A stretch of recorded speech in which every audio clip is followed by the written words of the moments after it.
Our rainwater outlets are designed to discharge water through the roof. Cut a hole in the rubber and insert the outlet. Then, mark around its perimeter.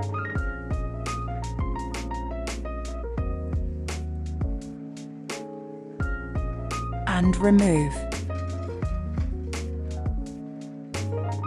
Apply Techno Primer to the back of the outlet.